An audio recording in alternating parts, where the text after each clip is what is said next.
Hello, everybody. So I'm back after quite a long time. I was handling some consultations. I had requests for them in foreign languages, so that was very enjoyable. And well, it took some time. My new method of working is producing PDFs for people, and they are sort of a masterclass in Hellenistic delineation. So that took some time, and now I'm back with another video with a topic that is perhaps somewhat challenging for especially modern astrologers, because I will be debating and having a plea and illustrate the reasons why the house sign assignments in modern astrology are simply wrong. I'm not the first astrologer to address this issue. I know that Joseph Crane had an article on it, or perhaps even a talk on it. I'm not quite sure. And other people have addressed this issue as well. So I will do it also, and I will show you how the problems of this association of images, signs, and houses and planets belonging to that sign are pretty difficult things to associate with the traditional topics of the houses, or places is a better name for them, as they were attributed to the several places, the 12 places of a chart. So I hope you enjoy it, and I hope you will not be not too much discomforted by it. But it's somewhat challenging, but it's also very interesting to get acquainted with this specific topic. So let's go. Well, to begin this talk, let's also have a look at the terminology and the concepts. I explained what I'm showing here in this slide in another talk, another webinar I did for equates website, Nightlight Astrology. It's the modern terminology for what we now call a place is a house, but the problem is that a domicile, which is always addressed in the ancient texts as having to do with the planets belonging to a certain image, that is called a house. So the domicile, a house of, is actually a referral to an image, a sign, where certain planets have their several dignities. And the places is quite different, because this is what you could say is a certain place. It's a larger thing, a larger concept having to do with a specific place, which has to do with what we now call the houses. So please be aware of the differences between these two terms in ancient astrology. A domicile, a house, is actually a referral to the images, where planets have certain dignities, and the places are what we now call houses. So that's a bit of confusing, but well, it's just how this happened in what's changed in the tradition of astrology. Okay, so that's the first thing to take into account.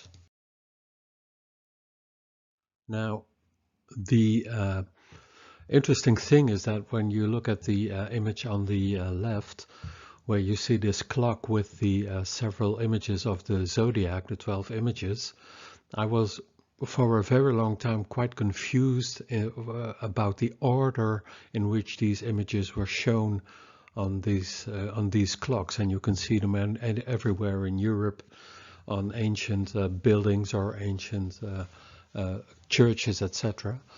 And again, this is, to my idea, this is counterclockwise to what I was used to as a modern, when I learned astrology as a modern astrologer, which is the image in the middle, where you see Aries going downwards to the bull, and then the twins, and then the crab, etc.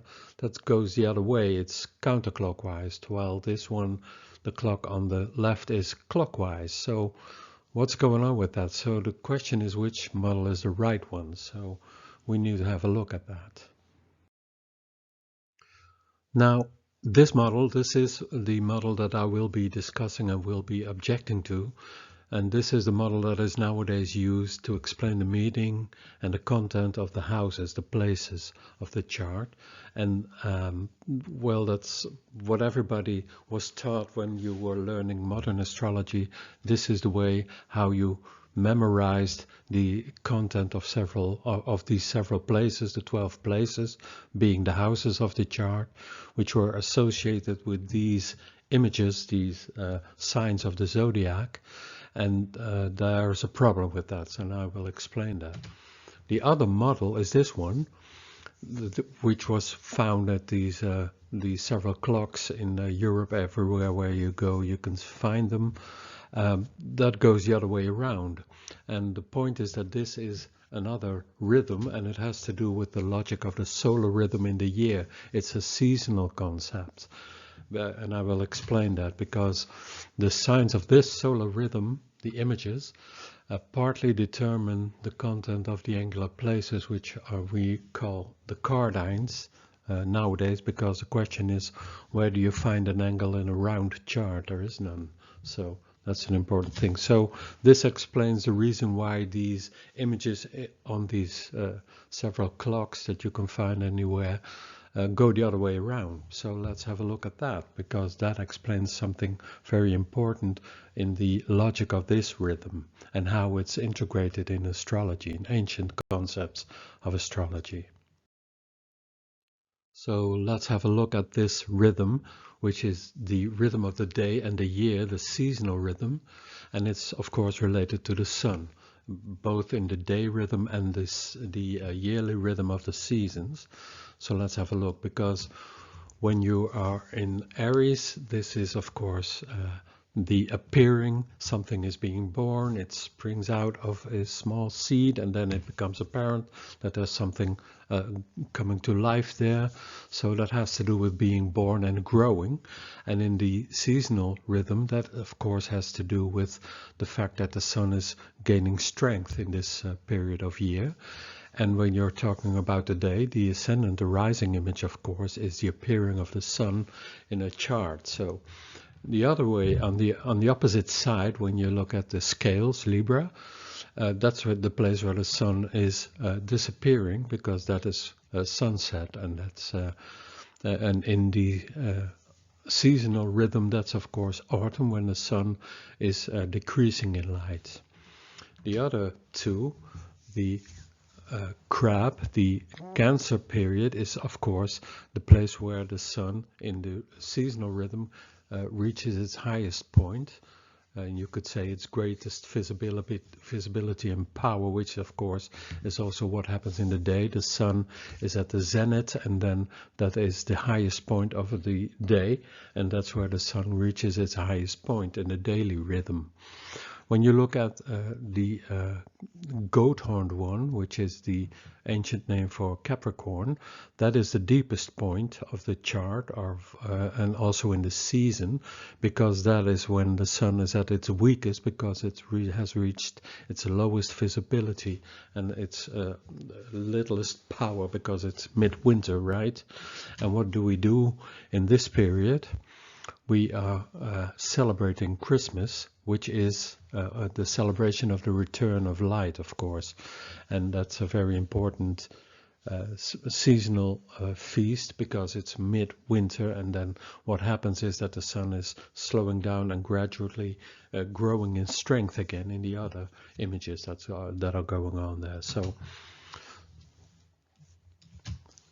now, if you put the houses there, which is of course the first place, the 10th place, the 7th place, and the 4th place, then you have, of course, the logic of this rhythm, the daily rhythm, and it's associated with the seasonal rhythm. So you can also say that because in the chart the points, the images, sorry, the places above the horizon have to do with public life, and the images and the places below the horizon, the ascendant descendant line, have to do with private life. That's also an interesting point there. And here we have the seasonal imagery, the specific seasons, when they start. So they are also very interesting turning points, because they reach the highest point somewhere. They start a certain principle in our seasonal approach. So yeah, our experience of these seasonal principles start each time when these images become the places where the sun resides in the yearly rhythm of them. So that's an interesting one, and of course these things are also associated with periods of life, and then we are talking about the several places belonging to a certain quadrant. So the first one is youth, starting with the ascendant and up to the 10th place, and then it's maturity. The 7th place represents old age, and of course the 4th place, having to do with the grave, is the end of life. So that also resounds with that. And these images are called the cardines, cardo. And the cardinal places in a chart have to do with these, what we now call houses. The 1st, 10th, 7th, and 4th place are the cardines, and I will come back to that later. So what is this all about? As I've shown here, this model, this what I call the ABC, the astrological ABC system, so as it's called today or taught today in modern astrology, is the predominant astrological model which assigns the themes of the places, the houses as they are now called, and they are in a sort of an analogy with the zodiac images and the planets that belong to them. So that is the model that explains why the houses, the places in the chart, get the specific topics that are assigned to them.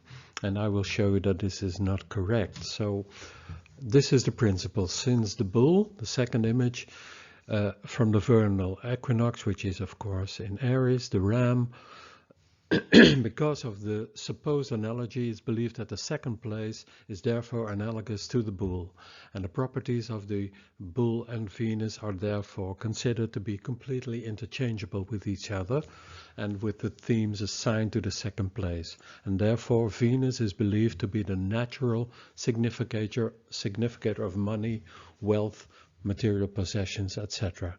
And the bull is of course associated with these principles as well. And that's not correct, simply because in all the traditional astrological writings you never find a specific association or a natural signification of Venus having to do with material wealth. Valence calls it, for instance, stipends, great gifts, plenty and possessions. Yes, that's true. But the 5th and 11th places are also considered financially profitable, not the second place. So you find nowhere in the ancient aphorisms any explicit reference to Venus being the significator of wealth and financial gain. Even though Valence says further acquisition of belongings, purchases of ornament, etc. That has to do with buying stuff. But the fortune having to do with earning big bucks has to do with Jupiter all by itself. So that is the reason why this is a problematic association, which is considered to be natural in modern literature.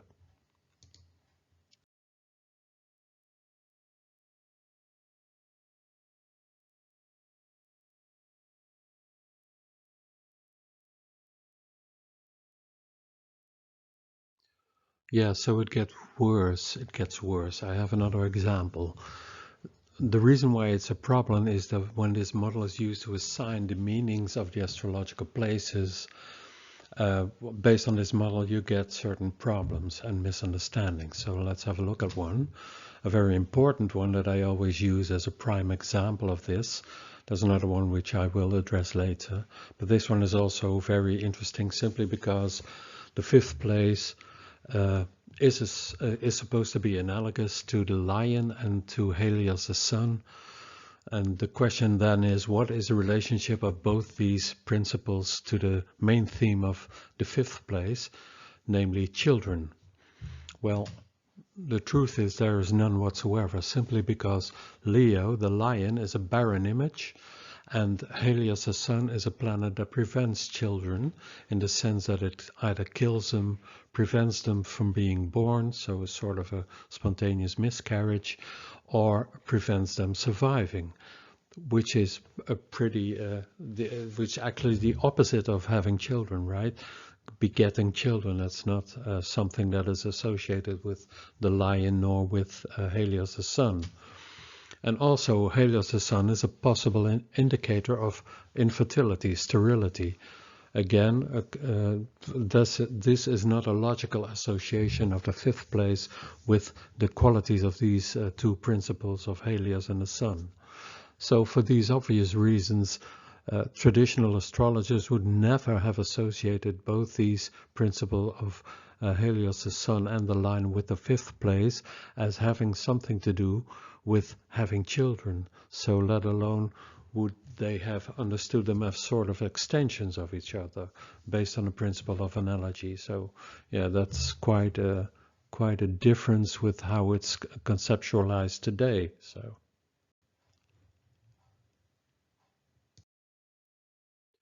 So here I have an example of a person who had much difficulty with begetting children, who actually has the sun in the fifth place.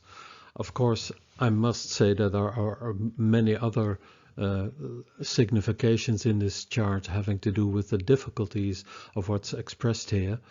But let's have a look at this sun together with Mercury in the fifth place, which this woman wrote to me, related to me. My son was born at 25 weeks and 3 days into a normal pregnancy, and he was completely healthy, but he died after 4 weeks, born healthy but much too early, so his lungs were not sufficiently developed and they were damaged by artificial respiration, so he could not survive.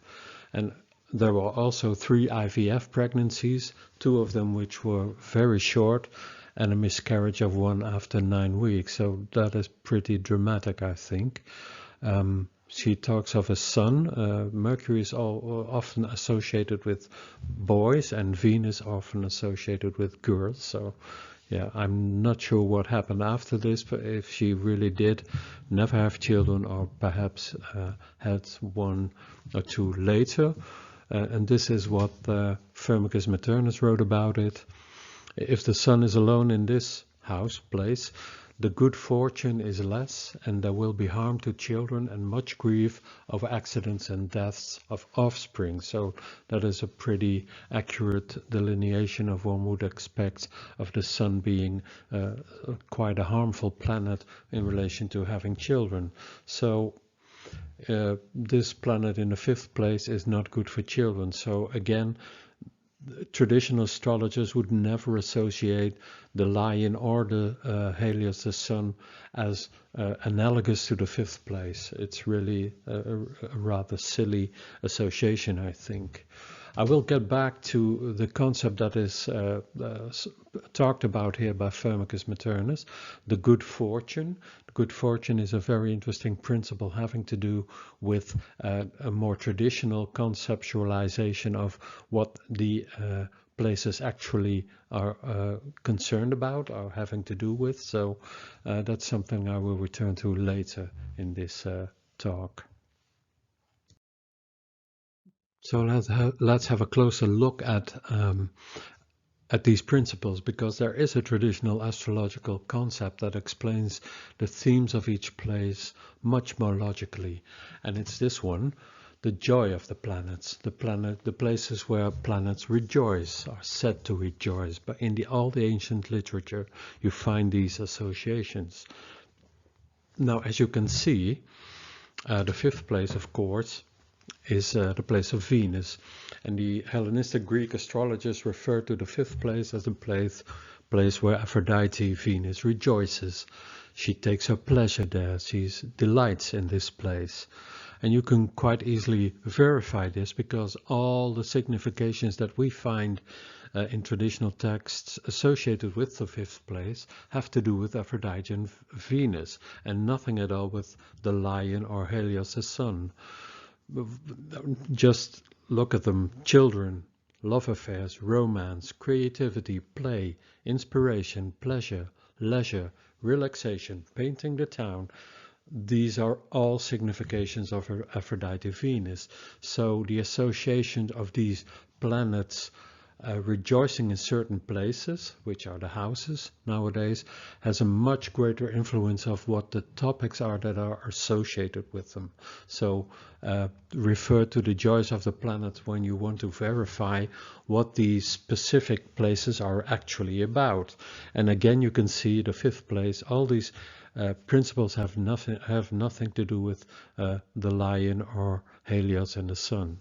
So there you have it. I have another example for you, which I consider myself to be quite shocking, and that is the association of the goat-horned one, what we now call Capricorn, these principles having nothing to do with the significations of the 10th place.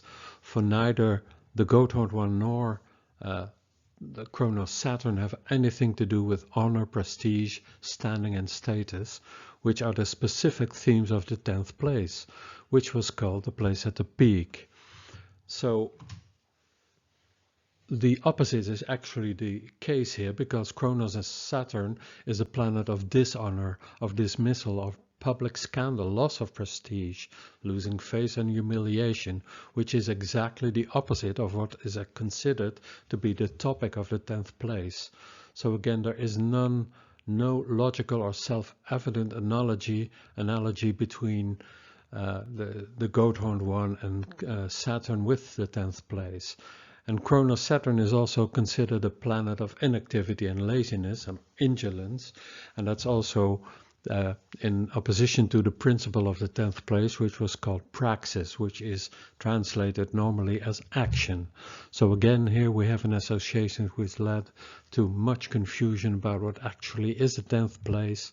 And I believe it was an astrologer who associated this with sort of a Victorian principle of how the places were considered. So work was actually considered as sort of slavery, which is in many cases, of course, true, but it has nothing to do with the place where one is exalted or where one reaches a high status or standing in society. So again, another example of something that is quite wrong in astrology, to associate the images in this sequence, this astrological alphabet, based on analogy with the principle of what is associated with the several places, the 12 places of the zodiac. They have nothing to do with the images in this model. Now, the reason why this is such a big problem for traditional astrologers and myself, of course, is that this leads to a very fundamental issue, because the equation of sign is house is planet has led to changes in everything that is associated with the places.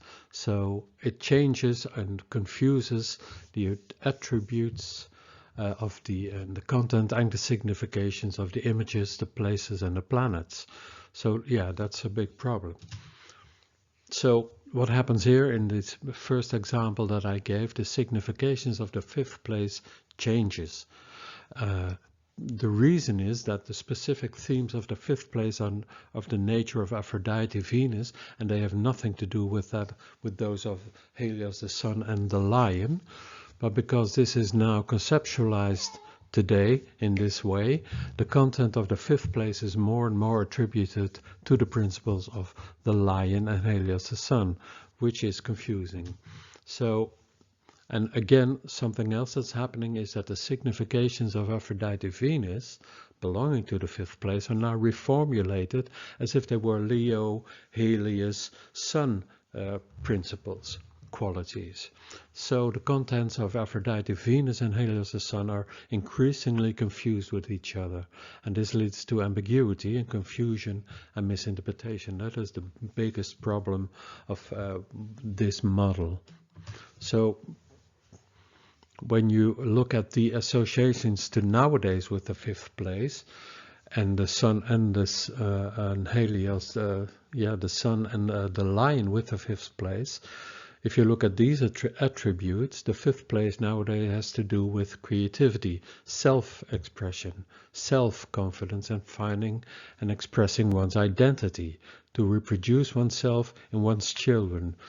You can hear the overtones of what's actually a Sun Leo principle, and how we develop, discover, and freely express our personal identity. Any activity in which one's identity is reflected in the eyes of the world. Interesting, but it's not consistent with the principle of what the fifth place is. And this leads to the fact that artistic expression and pursuits, which are of a Venusian nature, is actually understood as sort of a self-expression. And I think many artists would refute this statement. Of course, it has to do with self-expression, but it's not a way to discover your personal identity or express your personal identity. The only way we can express ourselves is with the ascendant, because that is the only really concrete thing that you can see in a chart. It's the rising image, simply because we are embodied by it. So yeah, that's an interesting association, but it's not correct, simply because the actual attributes of the fifth place all have to do with Venus, and they have nothing to do with the sun or with the lion.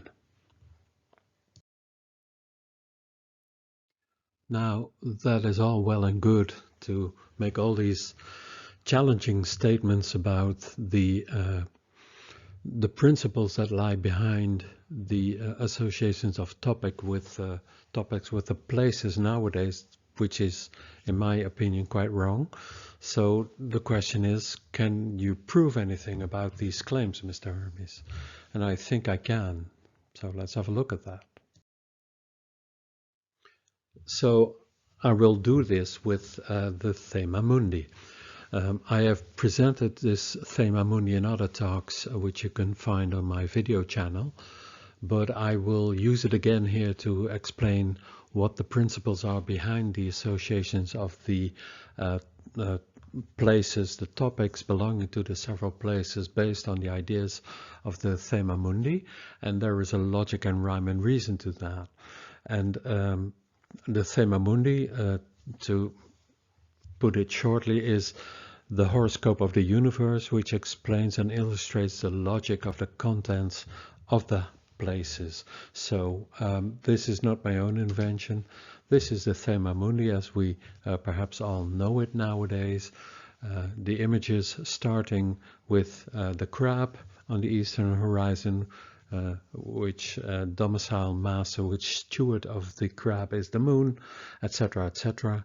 And of course, all these associations are based on the work of Robert Schmidt, who was, I believe, perhaps the first one who ever tried to associate all the principles of traditional astrology with this interesting model. And it looks very simple at first, and you think, well, what can be shown by this? But I will illustrate the rhyme and reason of this model, and it's all, of course, based on the fantastic work that the late Robert Schmidt did with this model. So let's have a look. So let's have a look at what was said about this birth chart of the universe, the Thema Mundi, the chart of the universe.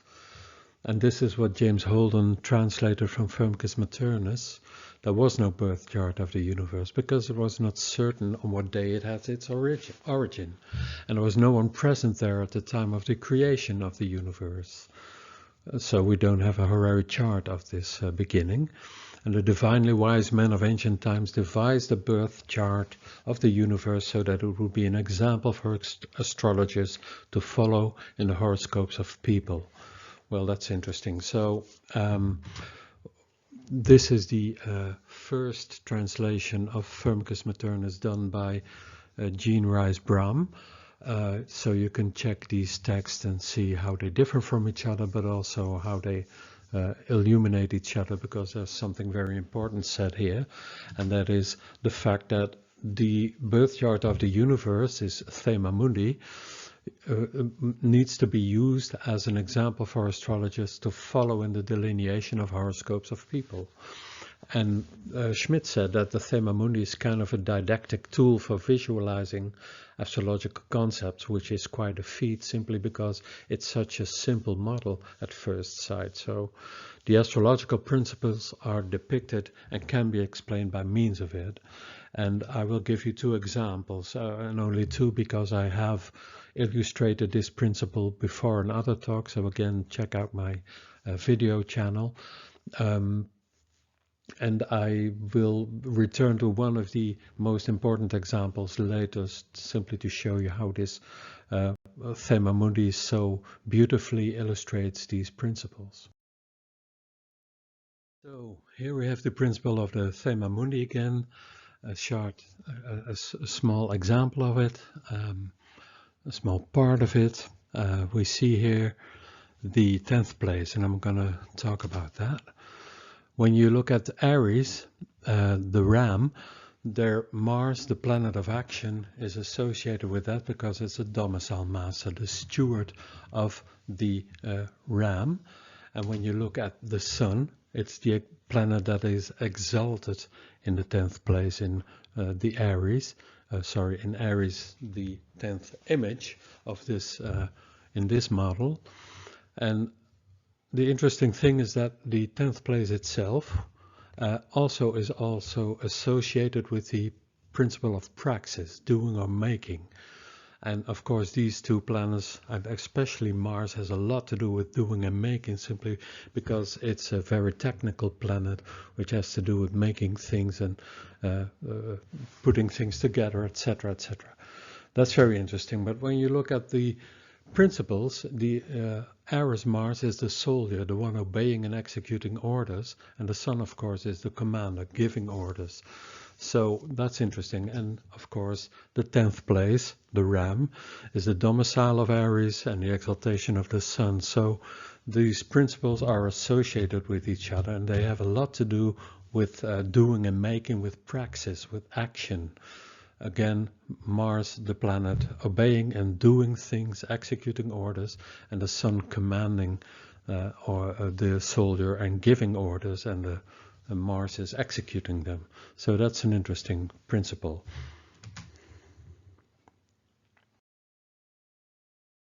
Look in the Thema Mundi at the first place, then we look at the image of the crab. And what do we see there? The crab is the domicile of Selene, the moon, the exaltation of Zeus and Jupiter, and the joy of Hermes. So, and the interesting thing is that three planets have to do with birth, as does the first place, the ascendant, the rising image, emerging out of the darkness. So in traditional astrology, Selene, the moon, is associated with conception, with the nurse, with home. And of course, Zeus, Jupiter, is the planet of begetting children and abundance of children, being very fruitful, etc. So these two principles are very strongly connected with each other. And Mercury, the planet that has his joy in the first place, is associated in traditional literature with children, youth, the education of children. Is the Lord of brothers and younger children. So yeah, all these three planets have to do with giving birth to children, to coming to be, coming into life, etc. So you see here a rather logical association, perhaps a more logical association of these images as found in the Thema Mundi with the planets that are associated with these images, and also the topics relating to the places that are associated with these images. So there is a connection there, and it's a different one as compared or opposed to the one I talked of previously, the ABC system, the 12 letters of the alphabet being associated with each other in a manner that is not consistent with how it's shown in the ancient literature. Okay, so we are still in the Thema Mundi, and here we have associated the planets that have their exaltation in the specific images that are shown here, and how they are related to the places of the zodiac and the houses of the chart, the image of the places. So there's another interesting feature here, which is this one. You can see that there are certain images that have no planet as its exaltation, and those are these 4 images. And the interesting thing is that they are all associated with the places, the houses, that have no relation to the ascendant, to the rising image. And the rising image is, of course, the place where you are located as a person, and it sort of says that these are the shadowy places, the dark places. And the reason is that these places, these images in this Thema Mundi are in aversion to the rising image. They are all unconnected to the ascendant, which is of course the representation of you as a person. Now the interesting thing is, the way I always say this and explain this is that when you look at the second place, where the lion is the ruler, it has to do with gold. It's often associated with wealth and being rich and having a lot of money to spend. Again, do not associate this place with wealth or anything, but the ability to make money is of course associated with Jupiter, as I explained in the previous slide. But the second place has to do with manner of living. So suppose you are a wealthy person and you get sick. Now, however much money you have, when you are sick, that money doesn't help. And of course in modern times this is of course a bit of a risky thing to say, because healthcare is often associated with money, especially in the United States and perhaps elsewhere. But when you are ill in the sense that you are going to die from it, however much money you have, it will not help you regain your health. So that's an interesting part. The sixth place has to do, of course, with illness, which is not good for your health.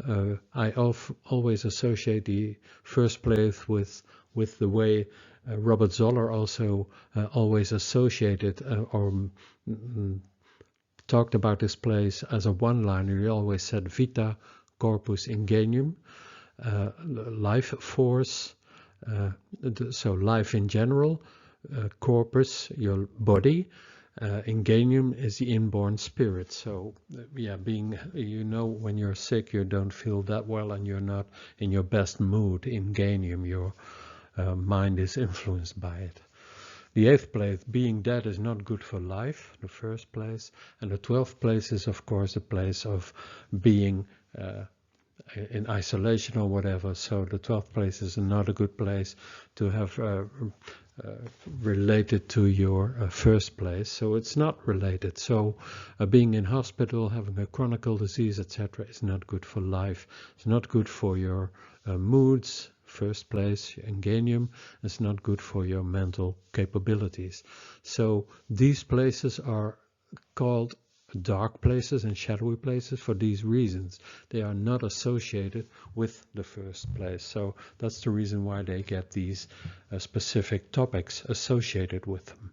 And these have, of course, very little to do with the images that are found in this particular chart of the universe.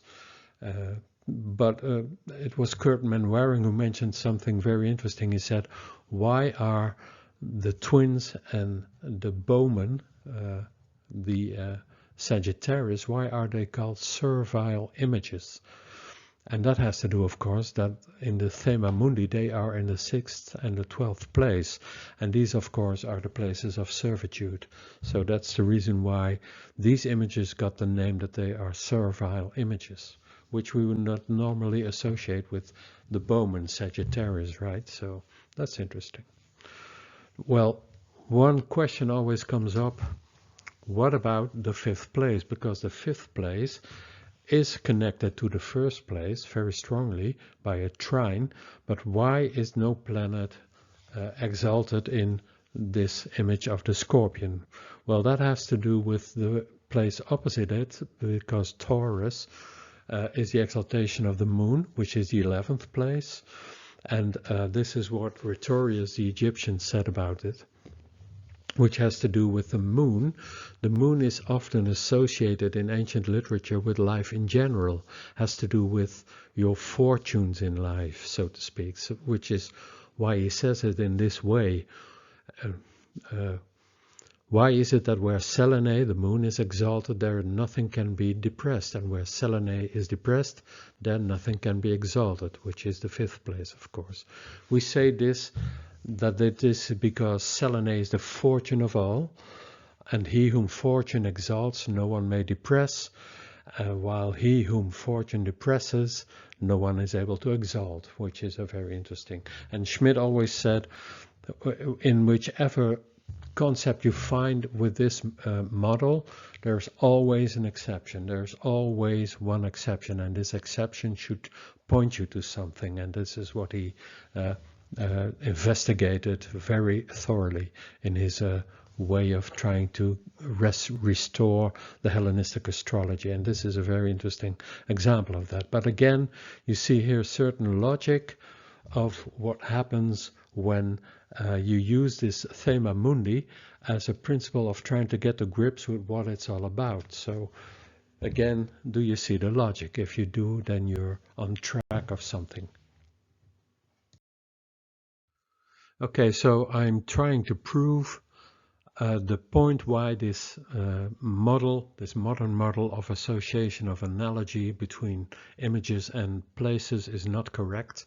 And this is my second step in trying to get to grips with that. And for that, I return to the Corpus Hermeticum, which explains something very interesting, which is very fundamental in understanding traditional astrology, and especially the Hellenistic astrology. So let's have a look at that. So this is about what we would call incarnation.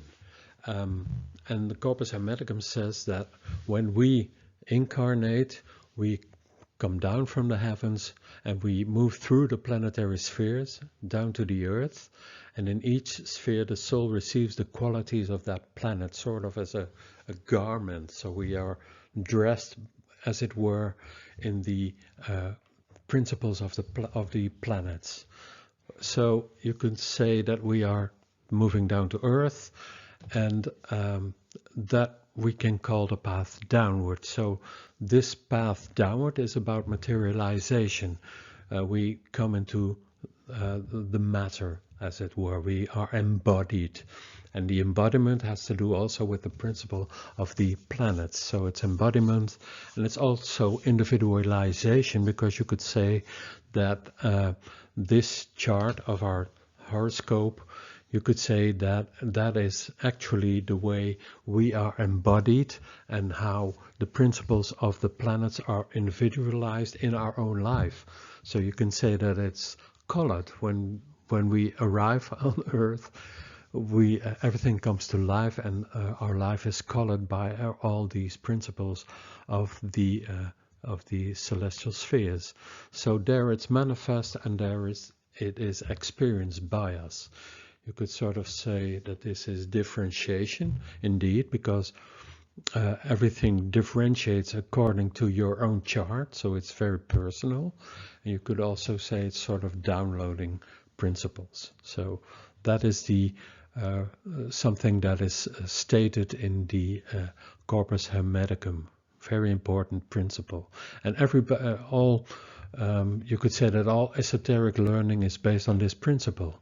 We are coming down from the heavens, we are dressed in the principles of the planets, we come through the spheres, and we can also see the way that when we come down there, you can see where each planet lands in your natal chart, and that has a lot to do with how you are embodied with the principles of the celestial spheres. Now, it is said in the Corpus Hermeticum that when we die, when we are no longer embodied, when the excarnation takes place, we rise up from the Earth back up through the planetary spheres, and in every sphere the characteristics of the planets are removed. So we rise up through the spheres and we arrive at the highest place, no longer embodied by anything, but we are simply well, a beam of light, perhaps a star of our own. I'm not quite sure how to express that. But it's the upward path, so that is towards the immaterial, towards the source, you might say. And again, I think it's spiritualization. That is a very important principle. So this excarnation principle is towards unification, because all the things that have differentiated you by means of these spheres of the planets that have landed in your chart, you leave them behind, as it were, or you have learned things by them and you leave everything that you have learned back in these spheres that you are going through when you rise up to the source, to the principle of unification. So you could say that it's sort of uploading. So that is these are two very important principles repeated in every esoteric learning that you will encounter. It's also, I believe, even in the Bible in a certain sense. So yeah, this is a very important esoteric principle and also embodied in our astrology. But there is a very important principle going on here, which I want to stress specifically, because this is often very much forgotten in all the beautiful astrological principles that are mentioned today, and it's all about going up there and towards unification and understanding yourself, etc., which is of course very true. But according to Schmidt, and it's very obvious that this is the case, I will show it to you, that astrology was developed specifically for this purpose. And now I'm talking about Hellenistic astrology. It's about the principle of this differentiation, the path downward. This is what this astrology was developed for, simply because the philosophical schools of old, in the Greek times, were especially interested in the principles that never change, the principles that are eternal, the things that are undefiled by the life that is going on. But the interesting thing is that this astrology was, according to Schmidt, most probably developed to be able to say something about everything that changes every day, because the world of coming to be and passing away, where we live in, is something that the philosophical schools were actually not inclined to be interested in, simply because it was very difficult to say something about it, because it was ever changing. The world of coming to be and passing away, that is the principle of the world that we live in. Things change all the time. So when you look at astrology, you see this principle very interestedly developed in this Hellenistic astrology. It was developed for this purpose. So let's not now look at the way up, but let's look at the path downward. Because when it's all about the phenomena of fate, here we have the three fate goddesses, Clotho spinning the thread of life, Lachesis measures the lengths, and Atropos, the tropical signs. Atropos means irreversible, cannot turn around, cuts the thread of life. That's what Atropos does. So yeah, these fate concepts are pretty interesting and have to do with coming to be and passing away, the world where we live in. So the question then is, when we're talking about the phenomena of fate, what is the destiny of the astrological principles on their way down? So let's have a look at that. Again, I have talked about the path downward in other videos, and again, please refer to my Facebook page, where you can find a lot of my videos on several topics. And I have explained that this path downwards consists actually of three stages, you could say that, but you can also understand astrology by the principles of them. So when I look at the first principle, the highest principle, you can talk about the archetypes. These are the principles of astrology. So we have here the 12 images, and we have planets assigned to them, etc., etc. These are the principles. And the second one is the Thema Mundi, which we can perhaps mention as the first descent. The images become places, and the planets are their staff. So in this first descent, the images are no longer universal principles, but they are associated with specific topics in your life. So when I take this example, before, in my case, I have indeed a crab rising. The crab is my first image, so that means that the universal principles of the crab are no longer universal in my life. They are pretty closely associated with the first place. So you could say that the fate of the image of the crab in my life is that it needs to represent, needs be represent my first place. So it's no longer free to associate with every sort of principle that it could associate with. No, it is restricted to the principle of the first place in my life. So that is the fate of all of the images. So they are pretty strongly dependent on your first image, your rising image, and then the images get associated with specific places, and then their fate is to represent that specific topic, which is very interesting. The Thema Mundi. The third tier, the third step downward, has to do with the world around us. You could say that that is the principle of touchdown, because that is the place where everything is and where it all manifests itself. So that is the natal chart and a lot of fortune chart, which I will not go further into, but these are the three principles of the path downward. And of course we are living in a world of coming to be and passing away, so that is the very interesting principle. You can go this path upward and downward, and that is the principle of what it has to do with coming to be and passing away, of course, but also has to do with how you manifest in life, because at a certain time in our life we awaken, so to speak, and then we go from the path downward to the path upward, as I said. The same principle shown in another manner when you look at the Thema Mundi in the first tier. We're talking about the domiciles of the planets, which has to do with the sun principle, you could say. The exaltation principle has to do with the Thema Mundi, but now associated with the moon. And the third principle has to do with the joy of the planets, which is, of course, you could say a fortune principle. And never forget that the lot of fortune is, of course, a combination of the rising image. There it is again. The rising image is determinant for where everything lands in your chart.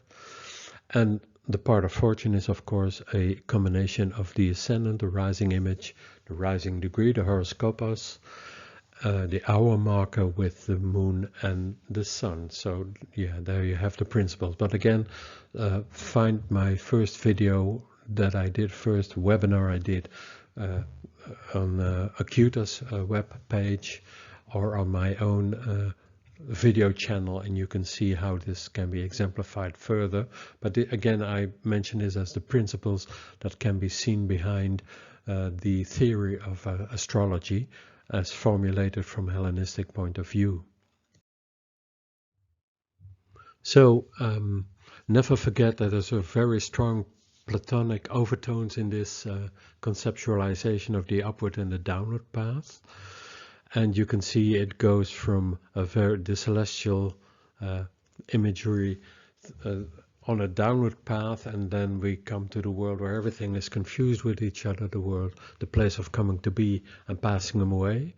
But the Stoics say that in the 14th year, about the 14th year of a person's life, you wake up, sort of. You become aware of that you are an individual, and you're no longer a child, and you start to be conscious conscious of your surroundings, so you wake up. There's a sort of an awakening.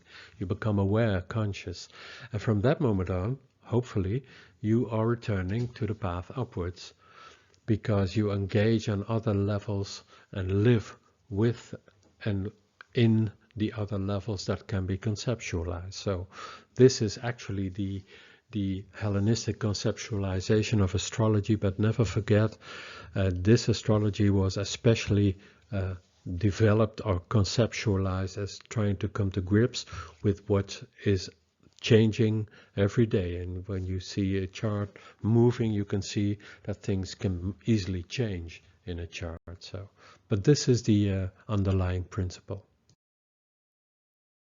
So I can say that these models shown here are much more logical and astrological also, as compared to that one, which is not valid, in my opinion, for associating topics to specific houses.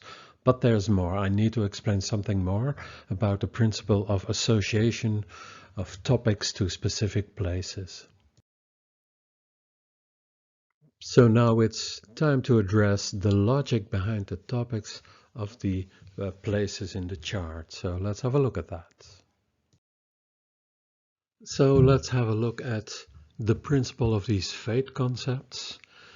Some of you might be aware that the earlier astrology of the Hellenistic period had some pretty interesting names for the 12 topical places, which you perhaps might understand as a sort of overarching or more general universal principle of these images, of these 12 topical places. So if you see them, you can actually see some fate principles expressed in the name of these 12 places, some more specific than others.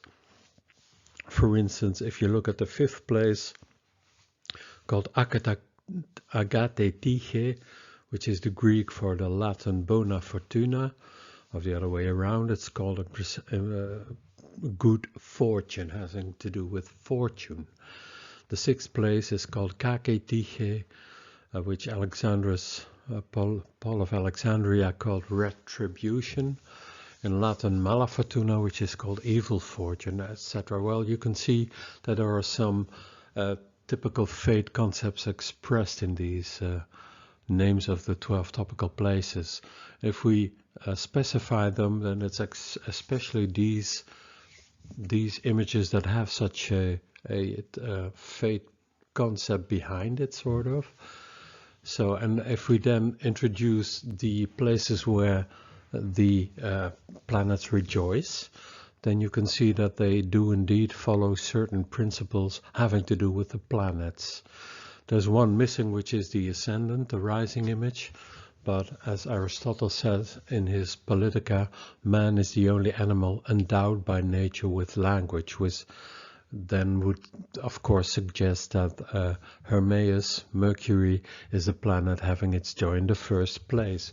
As I said before, the 1st place, the ascendant, is actually the only place where we really can visually understand something of astrology. It's the only true principle that you can see, astrological principle that you can see, and you express yourself by the mere fact that you are embodied.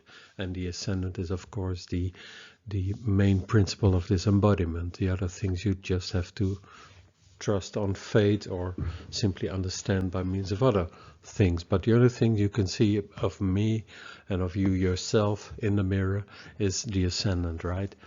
So okay, having a closer look at these principles, we can perhaps understand them. So if you look at the 9th place, Theos, the place where the sun, God of course, the god of the sun, the god of Helios, who is the boss of the world, you can say, God, or the plural, the gods with an S. And the 3rd place, and the opposite, the goddess of the moon, is of course the mistress at home. That's an interesting and a sort of a funny pun on these principles. If you look at the 5th and 6th place, it's actually the principle of good luck, the 5th place, being fortunate, and the 6th place is called bad luck, being unfortunate. One thing I will not go into but simply mention, the interesting thing is that Fetches Valens, when he's talking about illness, he never uses the 6th place. He simply uses the lot of fortune and a lot of diamond to investigate the topic of illness and wounds. And the interesting thing is that if you read what he says about the 6th place, it's not, he never delineates the planets when they are in there as being ill, the illness of the planet that is there. It's just saying that you are unfortunate, you are unlucky, you have bad luck with the principles associated with such a planet. And the only planet he mentioned that giving or producing wounds or illnesses is the planet Mars. But the reason for that is that the universal principle of Mars is, of course, being wounded and being ill or being affected by these wounds. So that's the only instance where he mentions the planet Aries, which has its joy in the 6th place, as having to do with illness.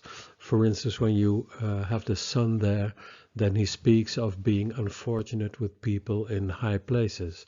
So you have bad luck with those principles, with those people or these people.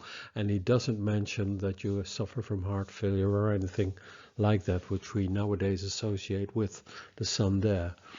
I'm not saying that this could not be in a principle of the sun in the 6th place, but it's very interesting that he generalizes the principle of the 6th place to being unfortunate and not especially something associated with being ill.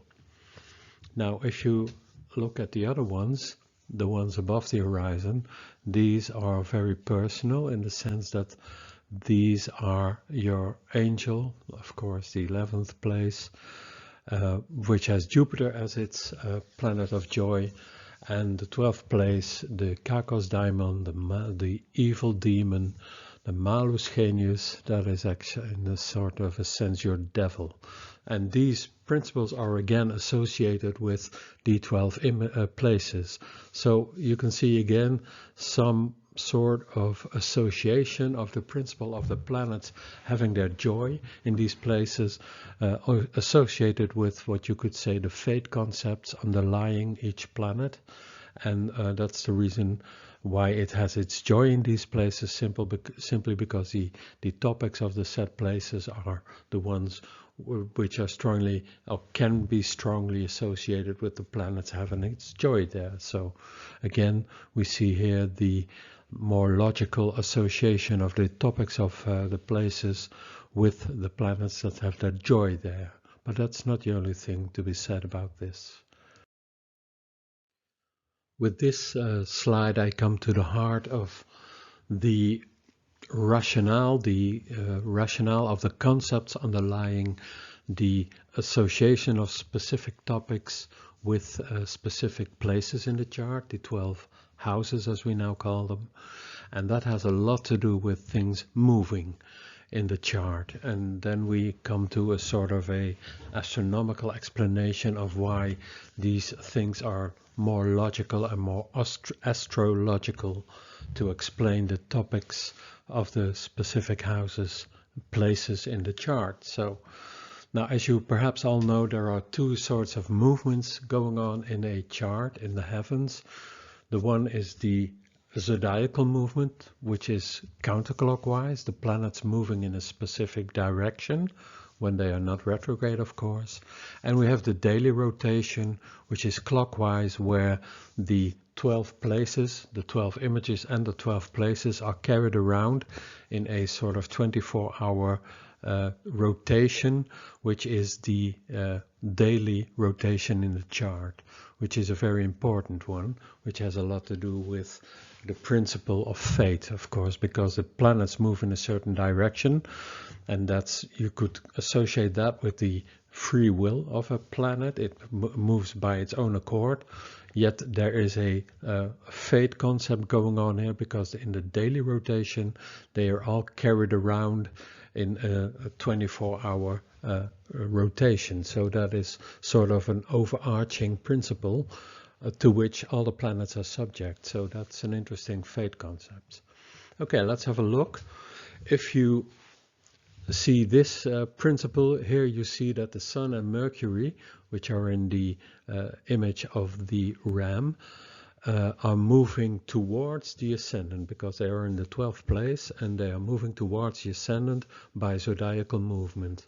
But on the other hand, in the clockwise direction, the diurnal movement carries the Sun and the Mercury away from the ascendant, and that's an important thing, and that's what happens in all the cadent places, the 3rd, the 6th, the 9th and the 12th place. So that's interesting. Now we can also have a look at the succedent places where the opposite is going on, because when you look at Venus in this 2nd place here, Venus is zodiacally moving away from the ascendant, but the diurnal movement carries Venus towards the ascendant. So there are two separate principles going on here, which is the foundation of what Robert Schmidt produced and explained in his delineation of how the topics got associated with these specific places. And I will explain it again. The principle is that the daily movement of the zodiac affects the issues to which each sign is condemned. So that's why I spoke of the destiny of the zodiac. The 12 images are sort of stepping down from their universal principle, and now they have to represent something specific in the life. So they are no longer free, so to speak, but they are destined to be the masters of a certain principal topics in a certain place.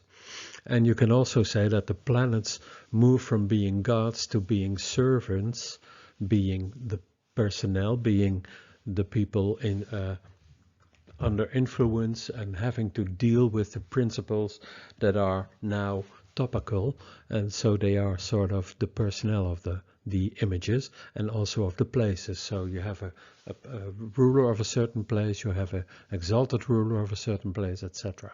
So that's the fatedness of all these principles, which go one step down from being divine, perhaps, for being universal, to being more personal and being sort of destined for your life, destined to represent a specific topic in your life, which is of course dependent on which is the rising image, and that makes us different, all of our persons, because we all have a different chart with a different ascendant.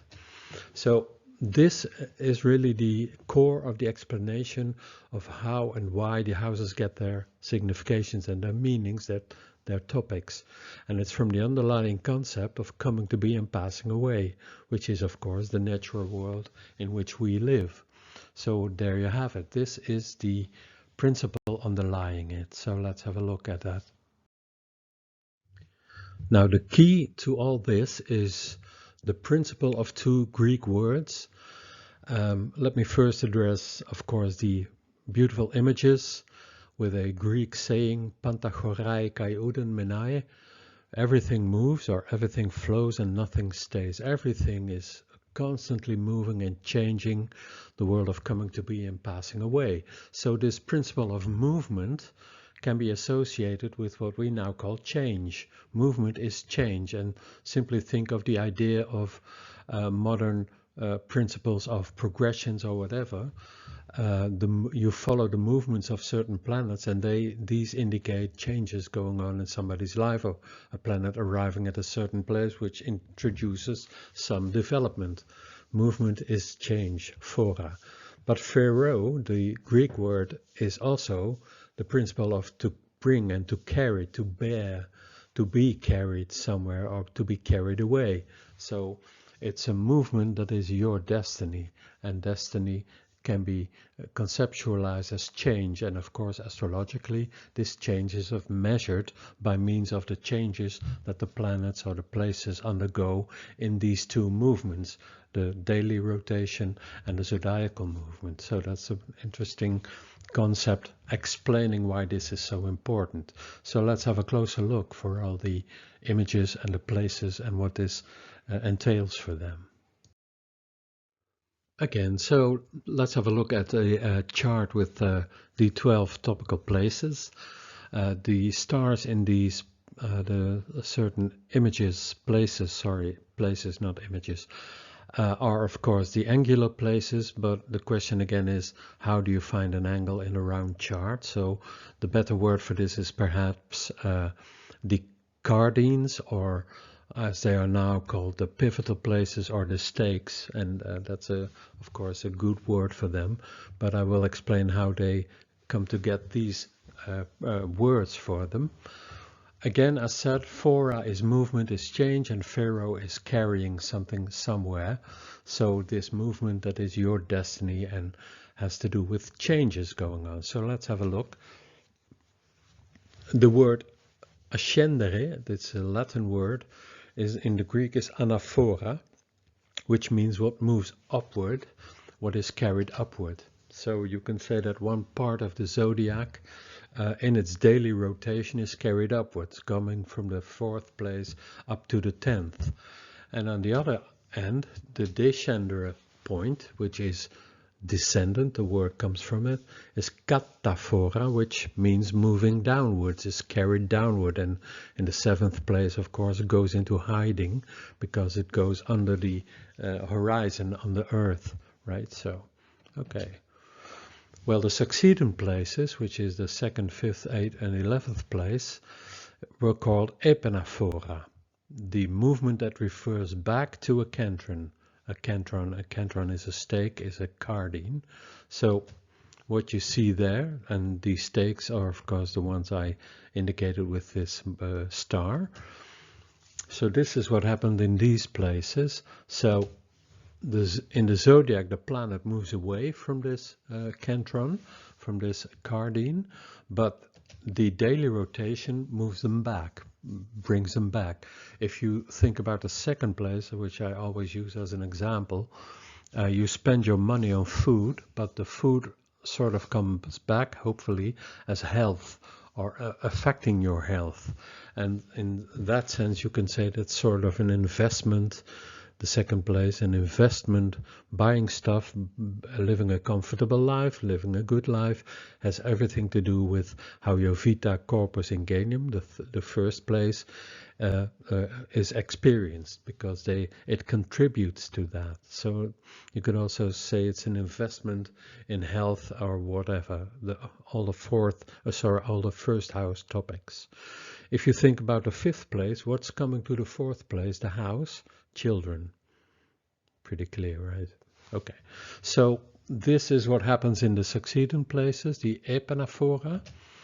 And then you have, of course, the cadent places, which are called the apoclima. It has another word for it, no association with fora or pharaoh, but apoclima is something that is carried away and slips away from something. So if you look at that, zodiacally, the planet is moving towards the cantron, towards the cardine, but the daily motion carries it away. So these two principles, moving and being moved, and carrying towards and being carried away, moving towards and carried away, are the principles that really express what's happening with these particular images. So if we look at this, then we have, of course, the 4 cardines, the cantra.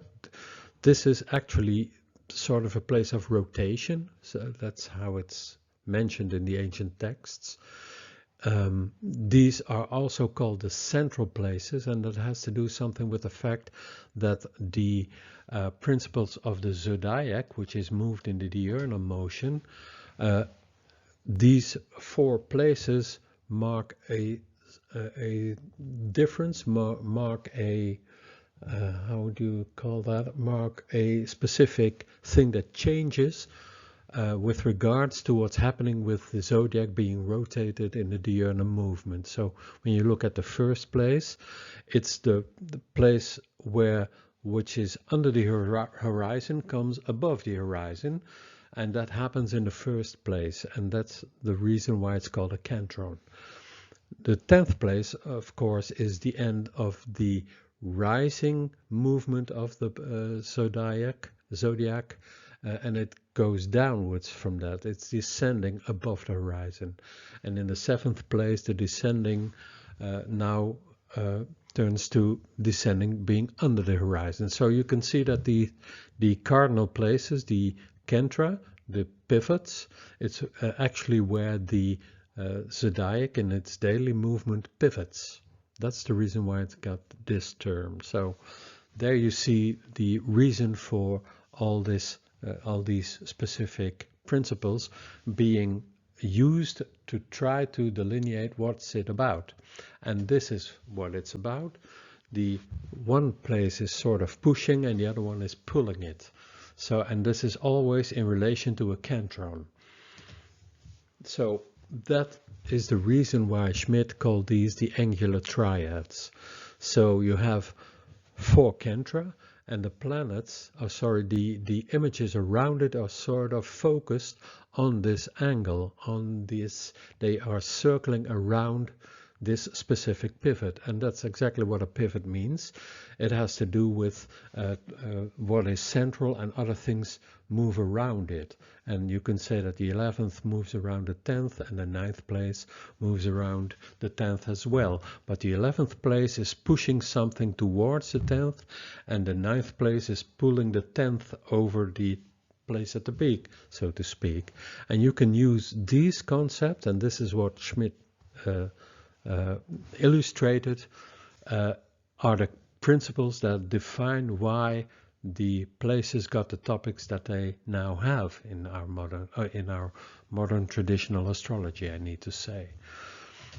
So you can read all about this in the article The Facets of Fate, the rationale underlying the holistic system of houses, which was an article which was long ago appearing in the Mountain Astrologer around the turn of the millennium. And I used it very extensively in one of my books, which unfortunately is not yet translated, and I hope people listening who are capable of translating Dutch to English can get in touch with me. But this is the book I wrote, Moving and Being Moved, The Return of Fate in Astrology, and I go into this topic very broadly and explain a lot of things going on with the topics of these houses. So when you are able to read Dutch, please get in touch, because you can buy this book.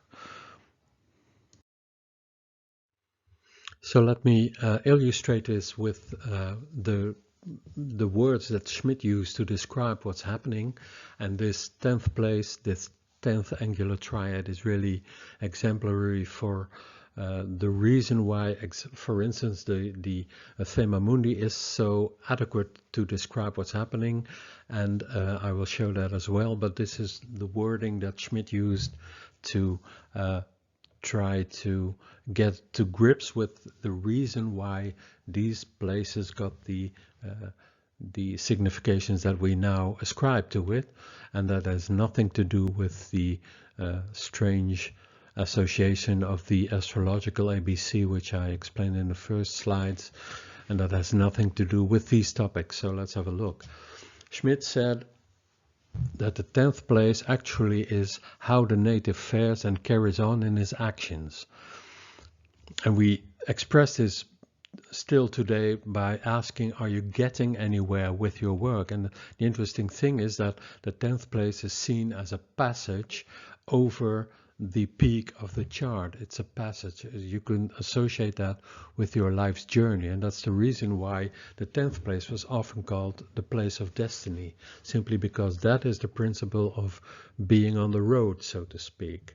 So it's a passage through life and work, and it's praxis. That's the word used for the 10th place, doing and making. It's your life work, undertaking, your business that you're expressing or manifesting yourself in, etc., the work that you do, etc. Are you getting anywhere with your work? Again, associates it with as if you are on a journey.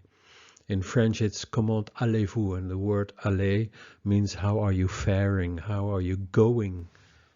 And that's, of course, reminds us of the idea of a passage, of moving, being traveling. How are you traveling? Interesting. Now, when you look at the 11th place, it's actually sort of pushing or lifting the 10th place over the top, which is, of course, the place where the 10th place is. And then from the 10th place onward, it moves downward. That's where the zodiac moves, changes its direction from upward to downward. And the 11th place is called the good spirit, the fate word, agathos daimon. That which is conducive to the native's actions, what helps and supports the native in everything he or she does. Which is, again, the wording of Schmidt for this. I will illustrate it with the topics in a moment. Now, if you look at the 9th place, Schmidt said the 9th place leads, guides, or pulls the 10th image place over the top. So this is the place of Theos, the god of the sun, what guides or leads the native's actions. So these are very loaded words in a certain sense, so let's have a look at what this all means, having to do with the topics that are associated with all these places. So let's have a look at how this can associate with all the topics that we nowadays use for the 3 images of this angular triad. And I've inserted the Thema Mundi principles, so you see Pisces as the image representing the 9th place, Aries, the ram, and of course Mars and the sun, Aries and Helios representing the 10th place, and Taurus representing the 11th place. So what can this all be indicating as related to the topics that we are now associating with these places? Now, the 10th place was called praxis, as I said before, to do and to make. And the Sun and Mars were also called the planets of praxis. So there is a certain logic to these planets having to do with the 10th place in the chart.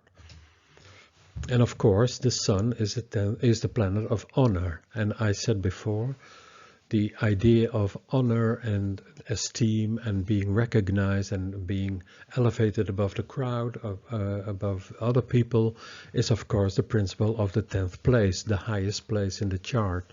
And the interesting thing is that the Sun, of course, is also the planet naturally associated with prestige and reputation and charisma, and just like the 10th place. And what's further is that the Sun is exalted in the ram, and the exaltation is sort of the second principle having to do with being lifted up above the crowd, so to speak, the ultimate principle of being lifted on the shield, as it's said, and you are above people and you are admired, etc., etc. That's the principle of being exalted above the masses par excellence. That's exactly what exaltation should refer to. So it's quite natural that doing and making has to do with Mars, and being exalted has to do with the Sun. And that's logic. So there's the logic of the association with the ram, where these 2 planets have their domicile and exaltation, being the 10th place of the Thema Mundi. That stands to reason, I think. Now, when we look at the 11th place, the place that pushes the 10th over the top, so to speak, we associate the topics of the 11th place with what helps, supports, and encourages you in life. Your hopes, your wishes, and your expectations. That is what pushes you through life, right? That's what inspires you to do things and inspires you to move up in the world, or your goals in life. It has a lot to do with that. So that's also quite logical. Now, when we look at what's associated with the image of the Taurus, the bull, is of course Venus and the moon. Venus is the domicile master of the bull, and the moon is exalted there. And the 11th place is associated with friends and with children. And don't forget, children were often, how do you call that in a friendly word, were often produced. I'm not sure if I can say it like that, but children were meant to push you through life and help you in your when you get old, to support you. So that also has to do with children. That's one of the reasons, I think, why the 11th place was often associated with children, simply because they help you get above things. So as I said, children were often used as an 11th place principle simply because they move you through life in a certain sense, and they have an input in your social standing. In the modern sense, the 11th place is of course also your network, and the network is the friends that you can use or that can help you get further in life, help you with a job or something like that. So that's the principle of the 11th place. Now let's have a look at the 9th place. The 9th place can be seen as the principle that guide and steer your life. You use them. These are the principles that actually sort of pull you through life, and they guide and steer you. So you can say this has to do, of course, with the philosophy that you are trying to express in your life and which guides you through life. So you can say God, vision, and philosophy. People often say my philosophy of life is this, and that's why I do my actions in this way, or this is why I took this job, or this is why I want to be helpful in this or that, whatever. So my vision, my mission in life is etc. That has to do with the 9th place, and this vision, this philosophy, you could say, pulls you through life. Pulls the 10th place over the top, the 10th place of doing and making things, and the 9th place therefore has to do with your dreams, but it's also the law. So when you do not know the, let's say, right principles to guide you through your life, then we have a judge who can sanction you and force you to do things in a certain way, or punishes you simply because you need to abide by the rules in society or the rules laid down in the law. And that's the reason why judges are said to be the principle of the 9th place. They decide on the methods that are used to sanction you for whatever transgression you committed. So setting the course, right? But oracles can also be used for that. Divination is, of course, the principle of trying to find answers to what you need to do or what you want to do, or how you need to move on in your actions, how you best can conduct them. And of course, your education is a very strong principle having to do with what guides you through your life. Your profession needs to be instructed by a certain education. So you could say that this is the pull factor of this principle. Now, if you look at the specific topics of the 9th place, you can find them quite easily in the planets Jupiter and Venus. Your philosophy, your opinions, your vision, your gnosis, your concept of God, etc. Jupiter is inspiration, Venus is rituals and devotion. And devotion also means adhering to the principles that you see fit to conduct your life, right? Devotion is also the idea to keep in touch with it and try to keep these principles foremost in how you do things and how you act in life, having to do with the 10th place. So that's, to me, this is a very convincing, a very deep principle lying behind the conceptualization of these 12 places, which is, of course, a fantastic thing to observe. I've never encountered anything like it before in trying to explain why the specific topics are associated with the specific 12 places. So That's interesting to do, because then you can really try to understand how it's what's happening with the other three angular triads, which is a very interesting thing, right? So I think this is a very convincing argument for me, that is at least, and I hope for you too, that this is the actual rationalization, rational behind the concepts having to do with the 12 places, and it has nothing to do with the other seasonal rhythm that is also counted in the wrong direction. In the first slides I showed this. So now there's also the issue of the what you can call the double attributes used by Vett's valence, for instance. And of course there are other classical traditional authors who use these significations for specific places. So Valence assigns friends to a total of 5 places: the 3rd, the 5th, the 7th, the 9th, and the 11th.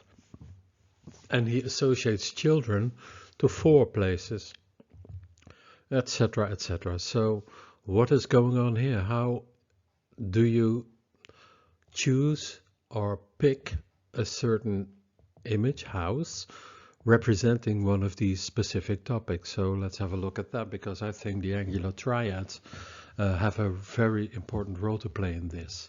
So let's have a look. So the topics are sometimes assigned to several places, and this, to me, I think the reason for this, and the reason how we, and the method with which we can diversify this, is by means of the specific role that a person or theme has in the life of the native, and for that you can use the angular triads. So the planets, the places circling an angular place give us a clue as to which place to choose for a specific role. So let's have an example. If you choose the 4th place for the father, one of the significations of the 4th place according to Valence is that it represents the father, then you must say that this is the father as he is associated with the 4th place. So this is about the father that you experienced growing up at home when you were young, or the role that the father still has as head of the family in the 4th place. That's one way of doing this. Now, when you choose the 9th place as a significator for the father, as Valence also says, the 9th place gives signs for the father, then you need to exemplify or clarify this by means of the angular place, the cardine to which the 9th place actually belongs, and that is the 10th place. So this is about the father as perhaps the guide or inspiring you, or who was important for your life path, as the 10th place. Your career choice, or dad, your father as an authority. So that's really relevant for horary charts, because depending on the question, you can now distinguish between these 2 places as to what role this person, in this example the father, has for the querent or for the issue asked about. So what you can see here is that nowadays it's all reduced mostly to one specific place.